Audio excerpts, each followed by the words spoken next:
black teddy.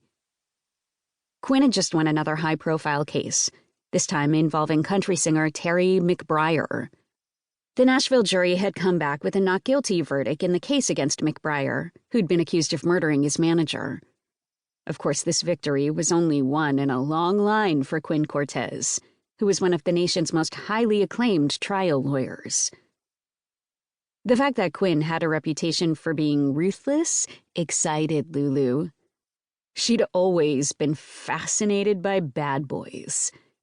When she had telephoned him earlier today to congratulate him on his big win, she'd heard reluctance in his voice the minute she invited him to drive over to Memphis this evening so they could celebrate together. But in the end, she had persuaded him, telling him that she'd be waiting in her bedroom, wearing only a teddy and eager to suck his dick, had given him all the incentive he needed.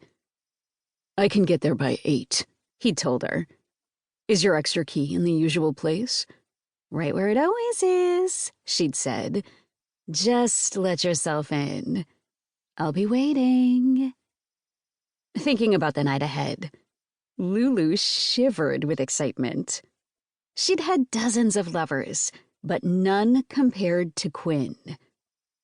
The guy was a real stud, in every sense of the word.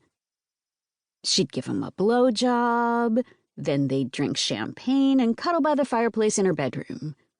After he was relaxed and mellow, she'd spring her big surprise.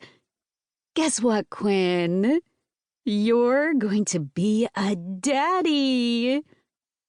Laughing, pleased with her almost foolproof plan to trap her man, Lulu twirled around the room. She heard a noise. The front door opening? Her heartbeat accelerated. Quinn was here. He'd arrived early. He must have broken every speed limit between Nashville and Memphis. That had to mean he was eager to see her.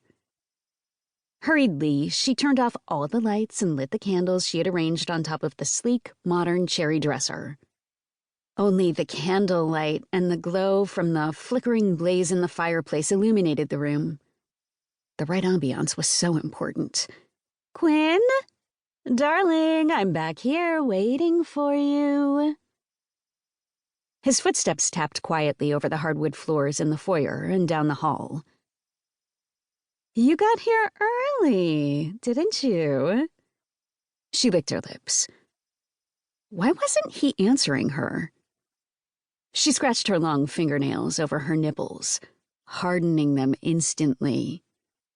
"Come on back here, big boy. I've got what you need." She stood by the fireplace, primed and ready, eager for what lay ahead.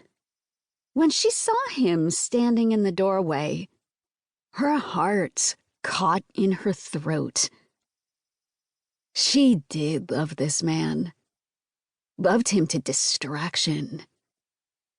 He stood there in the shadows, a tall, dark silhouette, broad-shouldered, lean-hipped, 6'1", and every inch a man.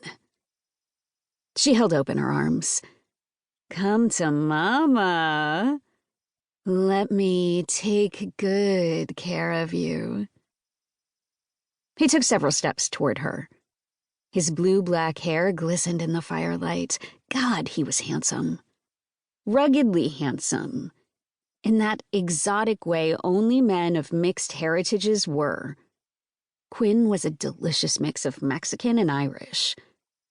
As he neared her, she thought how incredibly young and sexy he looked tonight. Even men looked better by candlelight. At 40, he possessed a body any 20-year-old would envy. And she knew from personal experience that he had the stamina of a man half his age. "Hello, Lulu," he said. And she thought there was an odd tone to his voice. He didn't sound quite like himself. She took a tentative step toward him, closing the gap between them.